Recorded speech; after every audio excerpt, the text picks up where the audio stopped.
सी जयंती मनाई है बाबा साहब की, तो कैसा लग रहा है? थोड़ा-सा बाबा साहब के बारे में बताएँ? देखिए, बाबा साहब की जयंती, बाबा साहब तो हमारे रोम-रोम में हैं जी, और हमारे खून में हैं बाबा साहब।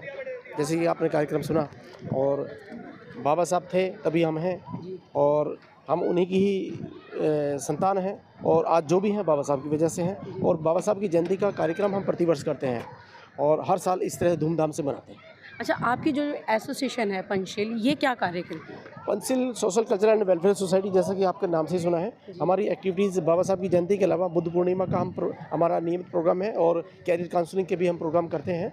और जो समाज में गरीब तबके के बच्चे हैं उनको आर्थिक सहायता का भी कार्यक्रम करते हैं। सोशल अवेयरनेस का हम प्रोग्राम करते हैं। वुमेन एम्पावरमेंट पे भी हम काम करते हैं, और हमारे डिफरेंट एक्टिविटीज़ है। और सबसे पहली बात ये क्या है कि अर्बन एरियाज़ में ऐसे एसोसिएशन चलाना नॉट ईजी टास्क, बट हम यहाँ पे एसोसिएशन को बहुत अच्छी तरह से चला रहे हैं। और लोग जो पे बैक टू सोसाइटी है, जो बाबा हम उसको लेके चल रहे हैं कि अब बाबा साहब की वजह से हम आज इस मुकाम पर हैं, तो हम भी पे बैक टू सोसाइटी, हम जितना समय देश के समाज को अपलिफ्टमेंट के लिए वो हम कर रहे हैं। लेकिन सर ने एक सवाल खड़ा करा है यहाँ पर, पे बैक टू सोसाइटी।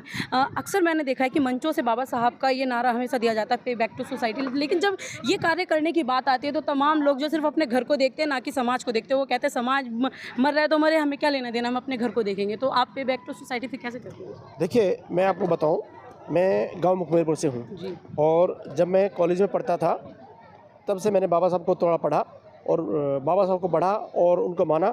और हमने वहाँ पे युवा जागृति क्लब एक संगठन बनाया, और उसमें काफ़ी हमने सोशल वर्क किया, स्पेशली फॉर वीकर सेक्शंस।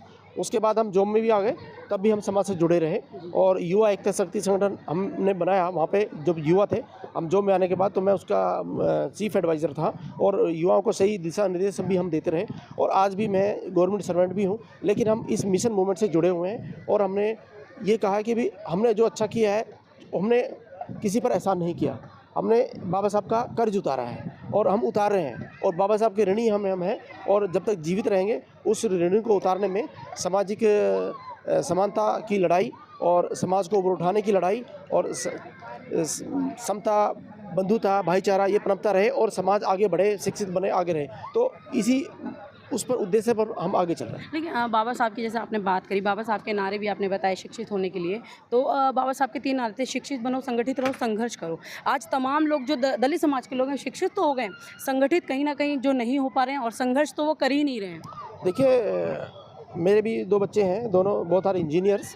और मैं सोचता हूँ सबसे पहले अगर आपको कुछ करना है, अपने घर से स्टार्ट करना पड़ेगा। जी। अगर हम कुछ नहीं कर पाए और दूसरों को भाषण दें, वो मैं अनुचित समझता हूँ।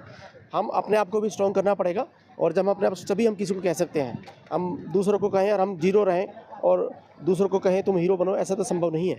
आपको खुद भी करना पड़ेगा। खाली अपने मंच पर आकर भाषण देना, बड़ी-बड़ी बात करना, मैं इसको उचित नहीं मानता। हमें प्रैक्टिकल होना पड़ेगा समाज के लिए, और टाइम देना चाहिए। आप जिस मुकाम पर हैं तो आप उठाइए और बताइए ना। बाबा साहब के मंत्र जो बाबा साहब ने कहा, उस मंत्र के बारे में पता नहीं है। जय भीम का अर्थ क्या है? जय भीम एक हमारा स्वाभिमान है, और सेक्टर 11 में यहाँ बाबा साहब की जयंती बनाना कोई आसान कार्य नहीं है। लेकिन और यहाँ क्योंकि क्रीम लेयर सोसाइटी है सब यहाँ पे, और हम वो काम कर रहे हैं इतने। और 15 साल से संगठन हमारा रजिस्टर्ड है, 15 साल से हम इसको संगठन को चला रहे हैं, और डिफरेंट एक्टिविटीज़। और आज भी आप देख रहे हैं आपने कितनी यूनिटी है, कितने लोग आगे बढ़ के आ रहे हैं। लोग आते हैं, लेकिन जगाने वाला चाहिए ना। लोग सो गए हैं, लोग जगाने वाला कोई तो हो। सब सोचते हैं अपना आप जागें, अपना आप कुछ नहीं होता। मेहनत करनी पड़ती है समाज में। मेहनत करनी पड़ती है, क्योंकि जगाने के लिए भी मेहनत करनी पड़ती है, सर ने जैसा बोला। और हमारे साथ राजेंद्र सर हैं, इनसे भी बातचीत करेंगे। सर, जैसे कि बाबा साहब की बात करें, बाबा साहब की जयंती तो तमाम लोग मना रहे हैं, लेकिन जयंती मनाने के बाद सब अपने घर में जय श्री राम के नारे लगा रहे होते हैं, सुबह उठ करके पूजा कर रहे होते देखो, जो बाबा साहब के जो सच्चे सिपाही है, जी। वो कभी भी जो है जय श्री राम के नारे को जो है तूल नहीं देगा।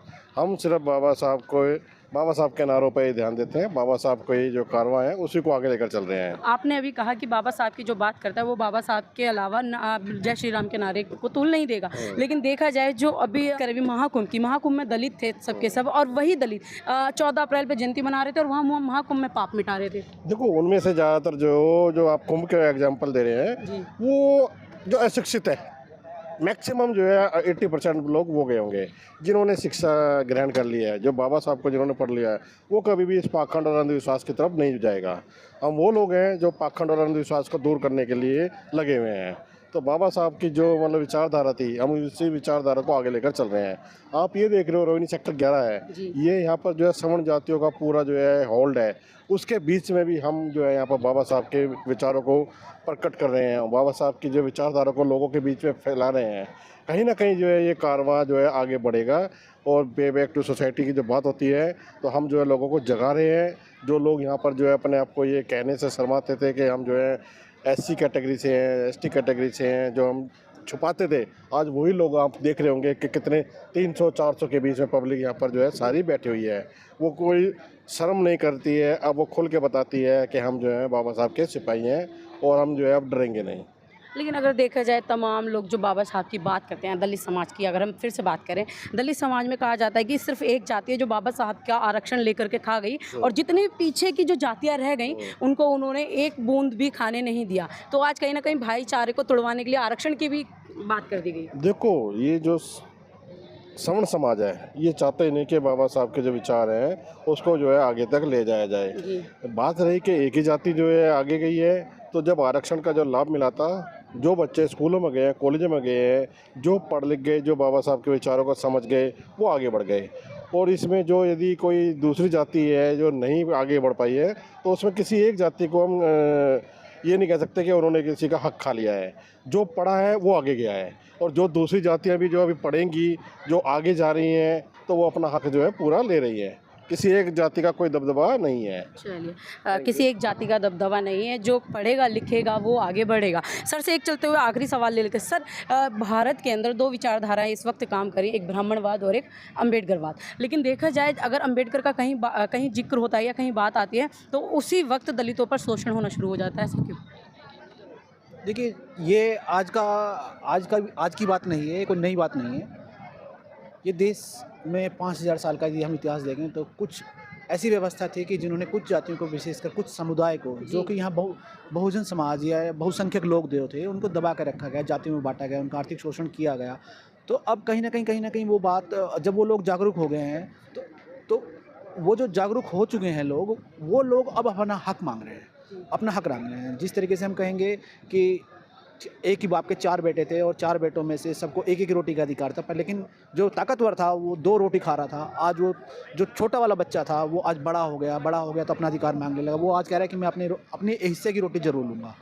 अब जो 2 खा रहा था तो आज उसके पेट में दर्द हो रहा है। सिर्फ यही वजह है कि वो आज भी शोषण इसी वजह से कर रहे हैं कि वो सोचते हैं कि ये हमारा हक कर रहे हैं, पर लेकिन वो समानता की बात नहीं कर रहे हैं। जो बाबा साहब ने हमें दिया, भगवान बुद्ध ने हमें दिया और मान्यवर काशीराम जी ने हमें दिया, वो यही बताया कि हमें इस खड़ी व्यवस्था को, हमें खड़ी व्यवस्था में परिवर्तित करना है, तभी हम एक समानता में भारत के अंदर समानता ला सकते हैं और इक्वलिटी को हम तभी अच्छे से डिफाइन कर सकते हैं। आपने यहाँ पर एक सवाल खड़ा कर दिया है काशीराम जी का जिक्र करके। अक्सर कहा जाता है कि काशीराम जी ने बहुजन समाज बनाया था, अक्सर बाबा साहब ने दलित समाज बनाया था और काशीराम जी ने बहुजन समाज बनाया था, और बहुजन समाज के साथ साथ उन्होंने बसपा भी बनाई थी। लेकिन अब एक सवाल उठता है कि बसपा की जो अध्यक्ष है मायावती, अब कहा जाता है कि मायावती सिर्फ और सिर्फ जाटव और चमारों की नेता बनकर के रह गई और सारा आरक्षण जो है उनको ही दे दिया। तो इस पर क्या कहेंगे थोड़ा सा? देखो, मैं कोई राजनीतिक टिप्पणी नहीं करूँगा। राजनीतिक टिप्पणी मेरे कोड ऑफ कंडक्ट से बाहर है, मैं किसी के बारे में नहीं कहूँगा। पर लेकिन मैं ये ज़रूर कहूँगा कि बहन जी जो है ग्रेट लीडर है और इसमें कोई दो राय नहीं है। जो उन्होंने कर दिया वो कोई भी आने वाला इतिहास में नहीं कर पाएगा। चलिए, बहन जी ग्रेट लीडर हैं और जो उन्होंने कर दिया वो आने वाले इतिहास में कोई भी लीडर नहीं कर पाएगा। चलिए, इस पूरी वीडियो के बारे में आपकी क्या प्रतिक्रिया मुझे कमेंट बॉक्स में ज़रूर बताएं और इस वीडियो को ज़्यादा से ज़्यादा शेयर करें।